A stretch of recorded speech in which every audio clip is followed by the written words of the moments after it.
أيها الزعيم الأزرق، أنت طلبتني؟ يا زغل، حان الوقت كي تعملي معنا. أنا تحت أمرك، أفعل كل ما تطلبه مني أيها الزعيم. ومن هو غريمي؟ سندباد. سندباد وأصدقائه؟ ولكنك تركت أمره إلى جماعة المشعوذين. أنت لا تعرفين ماذا حدث. انظري. ما هذا؟ لا تخافي يا زغل. ما هذه النيران؟ انظري جيدا وسط النيران يا زغل.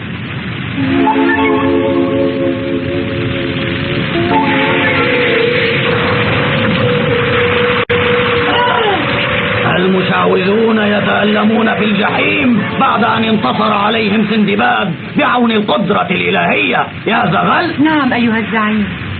أنت تعرفين كم أكره سندباد وأعوانه الذين يصلون دائما ويحمدون الله، ولا بد لي من أن أستعيد اعتباري. لذلك يجب أن ندعو كل رفاقنا كي ننتصر عليهم. أفهمت ما أقول؟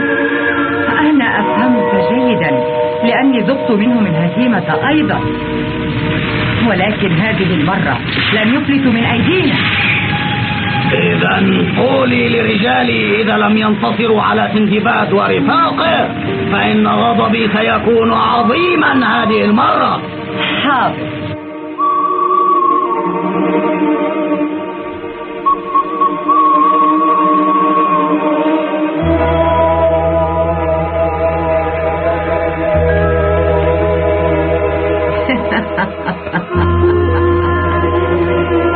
هيا اخرج من هنا يا زعيم الدخان. من زغل؟ اخرج حالا. لقد أمرني الزعيم أن أعطيك فرصة جديدة لتبرهن عن جدارتك يا زعيم الدخان. أنا شكرا يا زغل، شكرا.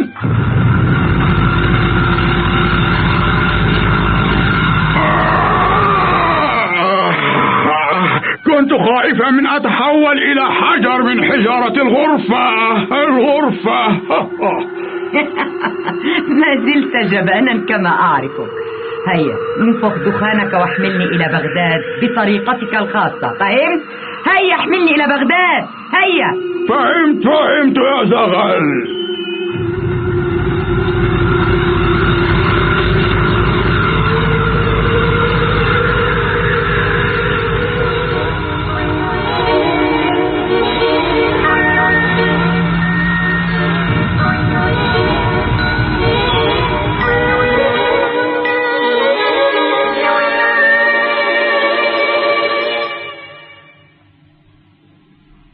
لا يا سندباد، حتى بشجاعتك وذكائك لن تستطيع أن تتغلب على الزعيم الأزرق.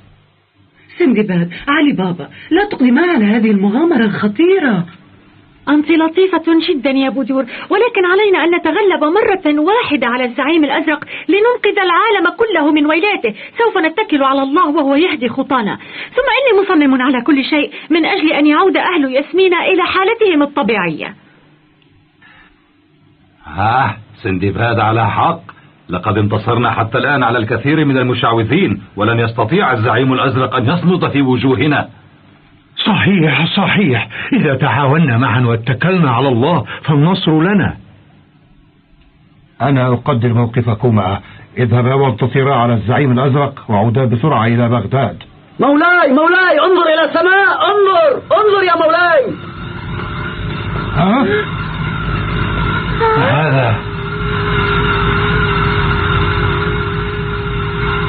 هذه إشارة من الزعيم الأزرق يدعونا فيها إلى التحدي. لقد ذهب.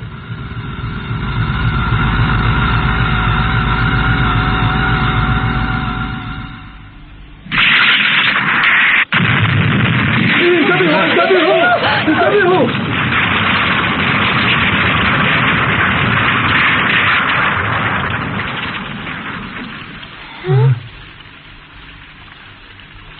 سندباد، أصبح وقتنا قصيرا. هيا نسير الآن.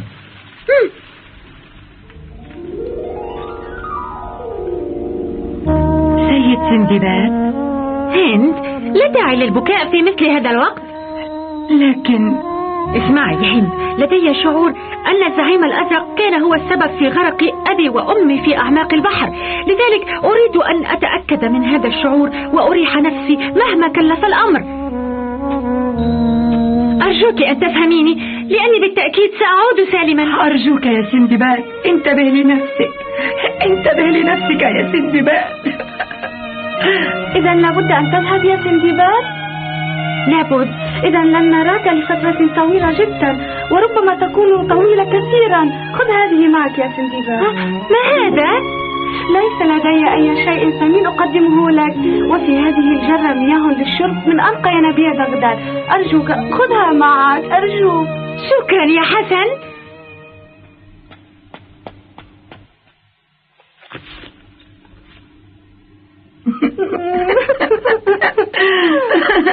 هيا تقدموا.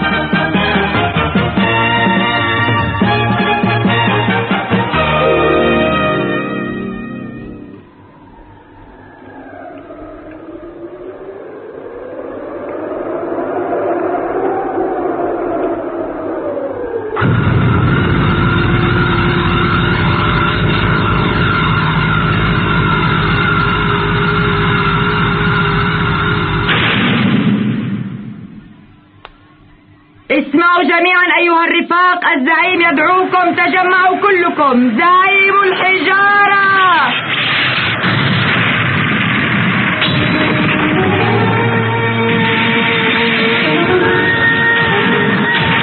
يا زعيم الثلج.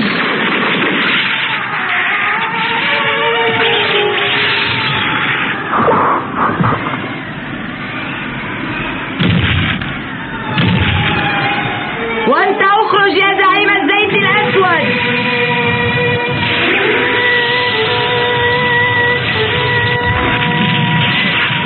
من ناداني؟ وانت ايضا يا زعيم النار.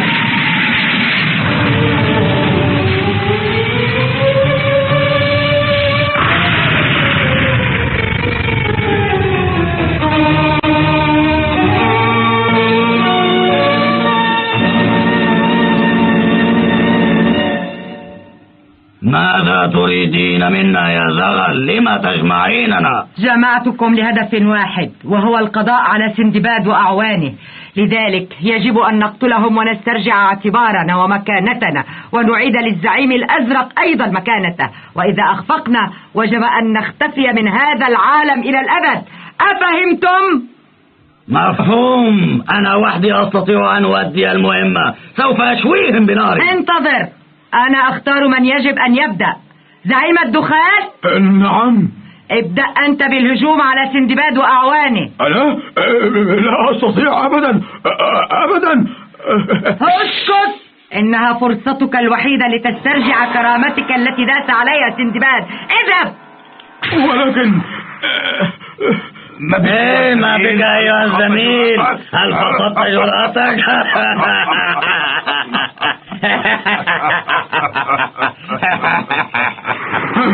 سندباد، أنا قادم إليك.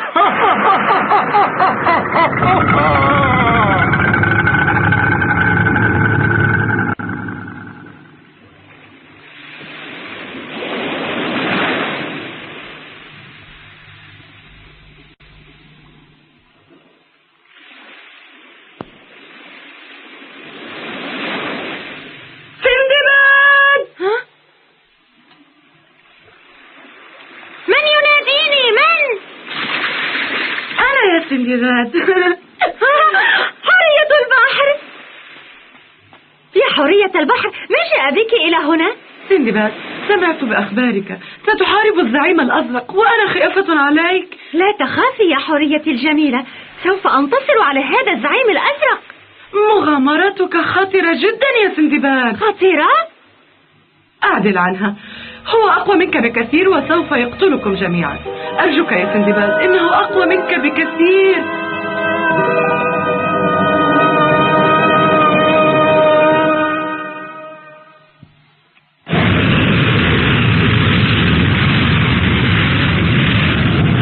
ما هذا؟ يا حورية، الأمر خطير، اهربي بسرعة، اهربي. هيا.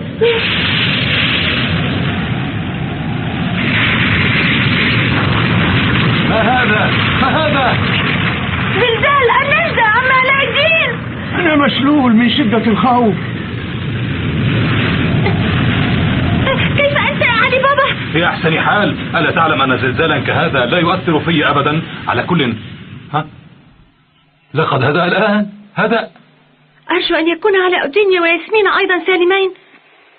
نحن هنا يا سندباد. ولكن للحقيقة خفنا خوفا كبيرا. ياسمين، لا تنسي أن هذه مشيئة الله أيضا سبحانه وتعالى.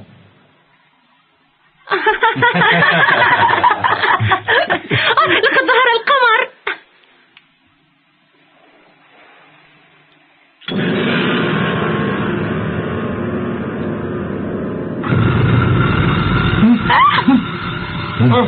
كيف حالك يا سندباد؟ أنت زعيم الدخان، ماذا تريد مني الآن؟ نحن لا نريد منك شيئا أبدا. ماذا؟ أنت تعرفينني؟ هل رأيتني من قبل؟ أنا لم أرى أبدا أجمل منك. دعيني أراك جيدا جيدا. ماذا تفعل أنت؟ ماذا تفعل؟ سندباد، النجدة! انتظر يا زعيم الدخان، أنسيت سريعا أني تغلبت عليك في المرة السابقة؟ لا تذكرني.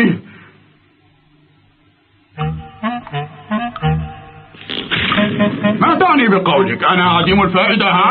نعم، لأنك ضخم جدا ولا تستطيع أن تدخل في جرة صغيرة كهذه. أتحداك أن تدخل. أنت مجنون. انظر انظر.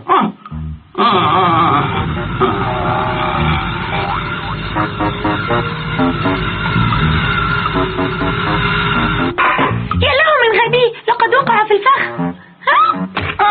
أنت ضحكت علي. أرجوك أخرجني من هنا.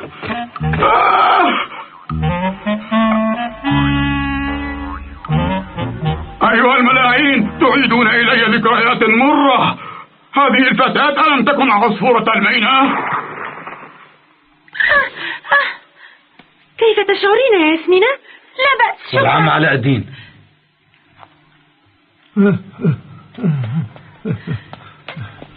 كيف تشعر يا عمي؟ أشعر بدوار بسيط، ولكن لا تشغلي بالك. سندباد، أنا لن أعتذر لك لأني قوي، ولكن إذا تركتك تذهب حيا فإن الزعيم الأزرق لن يسامحني أبدا. لن يسامحني أبدا. ماذا؟ أنت هجمت علينا بأمر من الزعيم الأزرق؟ هذا هو الواقع، وسوف أسحقك تحت قدمي قبل أن تشعر بأي ألم.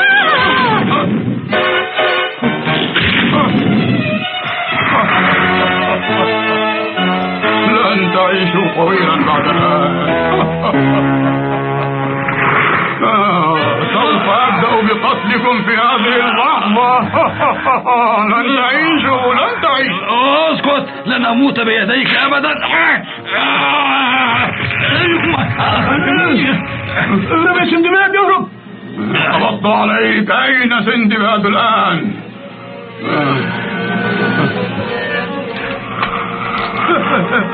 لن يستطيعوا الإفلات بعد الآن. سوف أقتلكم الآن ثم أقتل سندباد على مهل، وهكذا أكون قد أعدت اعتباري. يا إلهي، ما العمل الآن؟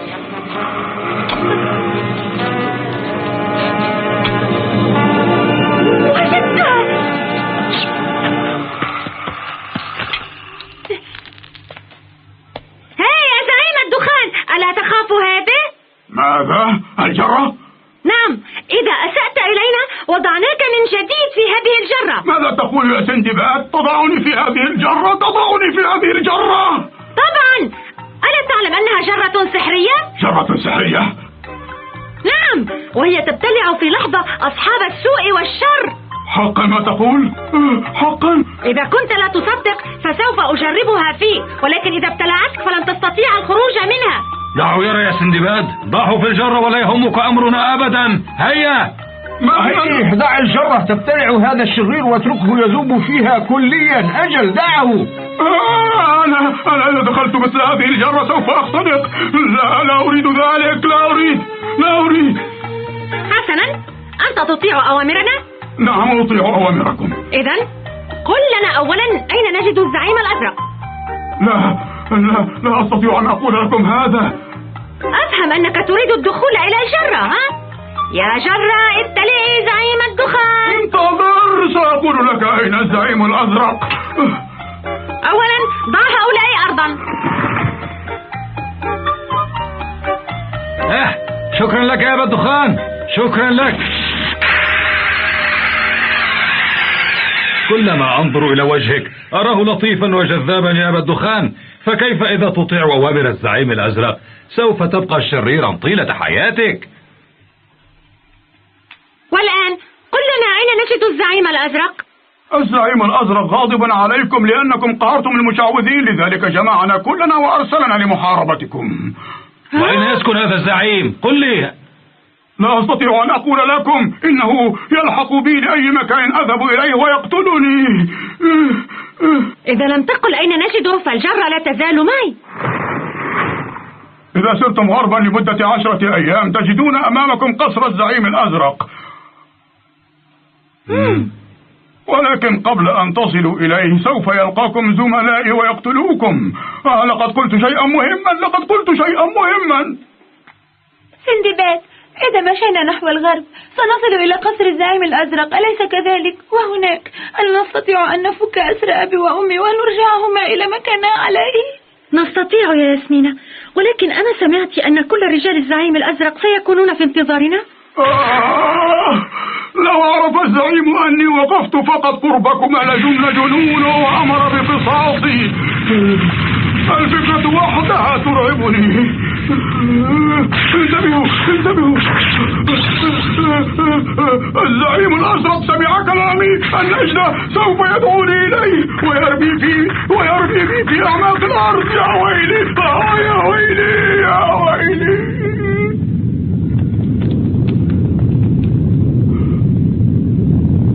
اهربوا يا إلهي، ماذا حصل له؟ أرجوك سامحني أيها الزعيم الأزرق، لقد قلت لك إني لا أعرف مواجهة سندباد. نعم. نجدة أيها الزعيم الأزرق.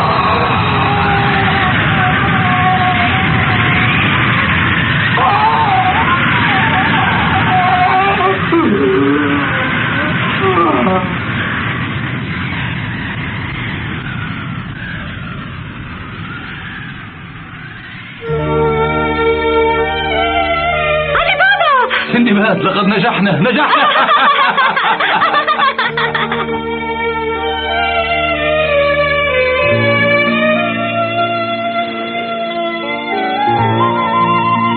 كم أنا مسرورة يا سندباد لرؤيتكم جميعا سالمين. شكرا يا حرية البحر، هذه الجرة التي أهداني إياها صديق من بغداد ساعدتنا كثيرا. ولكن أما زلت تنوي الذهاب إلى القصر الزعيم الأزرق؟ نعم، ولا شيء في الدنيا يجعلني أغير رأيي أبدا. ولكن من المستحيل أن تتغلبوا وحدكم على هذا الشرير وأعوانه. أنت على حق، فهو لن يقع في حيلة الجرة، يجب أن نجد وسيلة أخرى للإيقاع به. وجدتها. لماذا لا تطلب العون من صخر وأهله جميعا؟ صحيح فعلا، صخر وأهله يستطيعون التغلب على الزعيم فعلا. هيا سندباد، هيا بنا نبحث عنهم. ولكن لا تخف، نحن أيضا يمكن أن نساعدك. عندنا أصدقاء كثيرون من النورس وغيرهم من الطيور، فأطلب من أصدقائي أن يبحثوا معكم. والآن الوداع، لن أوصيكم مرة أخرى بالحذر. الوداع يا حرية، الوداع.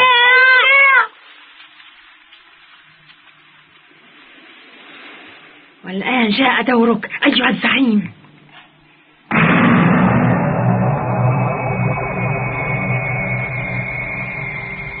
إذا زعيم الدخان لم يستطع أن يخلصنا من سندباد. كلا لم يستطع، ولكن ما زال لدينا زعيم الحجارة وزعيم النار وزعيم الزيت الأسود، وكل واحد منهم قادر على سندباد. اذهبي يا زغل، ولا تدعي سندباد وأعوانه يرجعون إلى بغداد أحياء. تحت أمرك.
الزعيم الأزرق، أنت طلبتني؟ يا زغل، حان الوقت كي تعملي معنا. أنا تحت أمرك، أفعل كل ما تطلبه مني أيها الزعيم. ومن هو غريمي؟ سندباد. سندباد وأصدقائه؟ ولكنك تركت أمره إلى جماعة المشعوذين. أنت لا تعرفين ماذا حدث. انظري. ما هذا؟ لا تخافي يا زغل. ما هذه النيران؟ انظري جيدا وسط النيران يا زغل.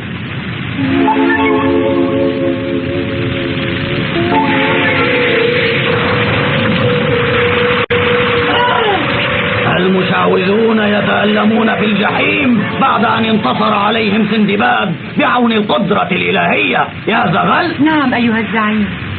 أنت تعرفين كم أكره سندباد وأعوانه الذين يصلون دائما ويحمدون الله، ولا بد لي من أن أستعيد اعتباري. لذلك يجب أن ندعو كل رفاقنا كي ننتصر عليهم. أفهمت ما أقول؟ أنا أفهمك جيدا، لأني ذقت منهم الهزيمة أيضا، ولكن هذه المرة لن يفلتوا من أيدينا. إذا قولي لرجالي إذا لم ينتصروا على سندباد ورفاقه فإن غضبي سيكون عظيما هذه المرة. حاضر.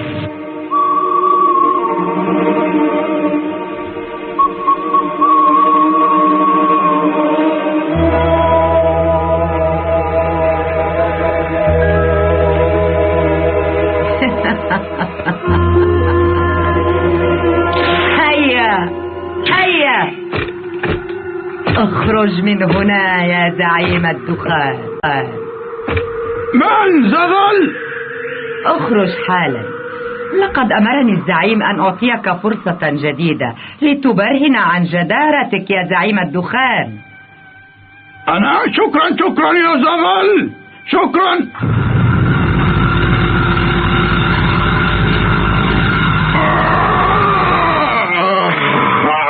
كنت خائفا من أتحول إلى حجر من حجارة الغرفة. ما زلت جبانا كما أعرفك. هيا انفخ دخانك واحملني إلى بغداد بطريقتك الخاصة، فهمت؟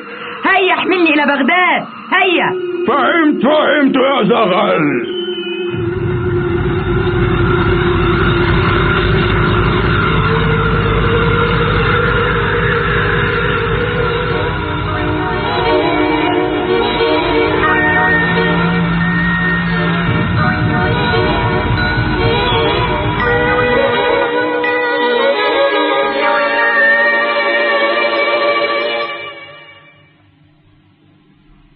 لا يا سندباد، حتى بشجاعتك وذكائك لن تستطيع أن تتغلب على الزعيم الأزرق.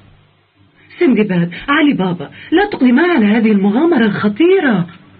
أنت لطيفة جدا يا بدور، ولكن علينا أن نتغلب مرة واحدة على الزعيم الأزرق لننقذ العالم كله من ويلاته. سوف نتكل على الله وهو يهدي خطانا. ثم إني مصمم على كل شيء من أجل أن يعود أهل ياسمين إلى حالتهم الطبيعية. سندباد على حق. لقد انتصرنا حتى الآن على الكثير من المشعوذين، ولن يستطيع الزعيم الأزرق أن يصمد في وجوهنا. صحيح. إذا تعاوننا معا واتكلنا على الله فالنصر لنا. أنا أقدر موقفكما. اذهبا وانتصرا على الزعيم الأزرق وعودا بسرعة إلى بغداد. مولاي انظر إلى السماء. انظر يا مولاي.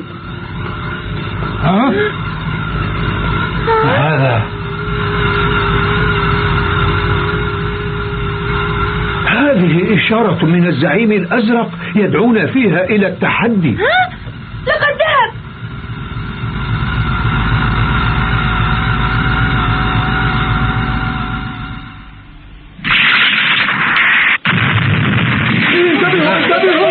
انتبهوا.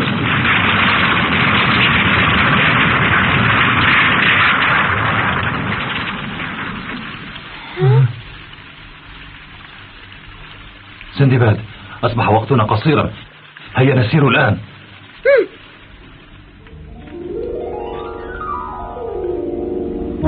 سيد سندباد. هند، لا داعي للبكاء في مثل هذا الوقت. لكن اسمعي يا هند، لدي شعور أن الزعيم الأزرق كان هو السبب في غرق أبي وأمي في أعماق البحر، لذلك أريد أن أتأكد من هذا الشعور وأريح نفسي مهما كلف الأمر. أرجوك أن تفهميني، لأني بالتأكيد سأعود سالما. أرجوك يا سندباد، انتبه لنفسك، انتبه لنفسك يا سندباد. إذا لابد أن تذهب يا سندباد؟ لابد. إذا لن نراك لفترة طويلة جدا، وربما تكون طويلة كثيرا. خذ هذه معك يا سندباد. ما هذا؟ ليس لدي أي شيء ثمين أقدمه لك، وفي هذه الجرة مياه للشرب من أنقى ينابيع بغداد. أرجوك خذها معك، أرجوك. شكرا يا حسن.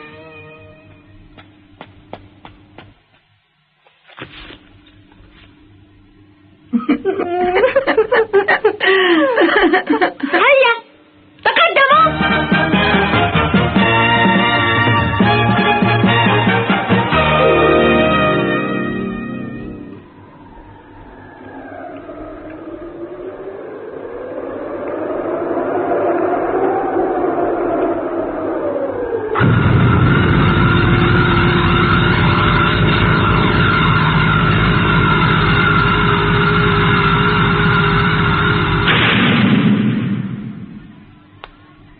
اسمعوا جميعا أيها الرفاق، الزعيم يدعوكم، تجمعوا كلكم. زعيم الحجارة،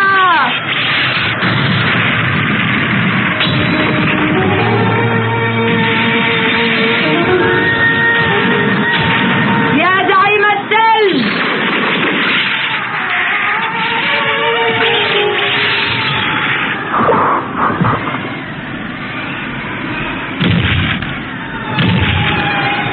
وانت اخرج يا زعيم الزيت الاسود.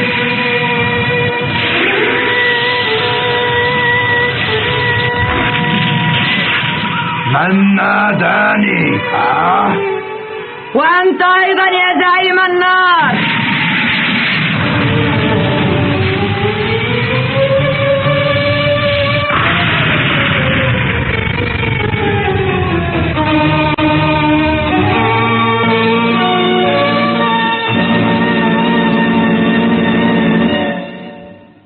ماذا تريدين منا يا زغل؟ لما تجمعيننا؟ جمعتكم لهدف واحد، وهو القضاء على سندباد وأعوانه.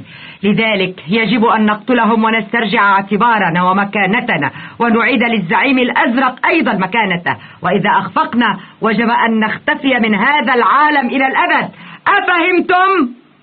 مفهوم. أنا وحدي أستطيع أن أؤدي المهمة، سوف أشويهم بناري. انتظر، أنا أختار من يجب أن يبدأ.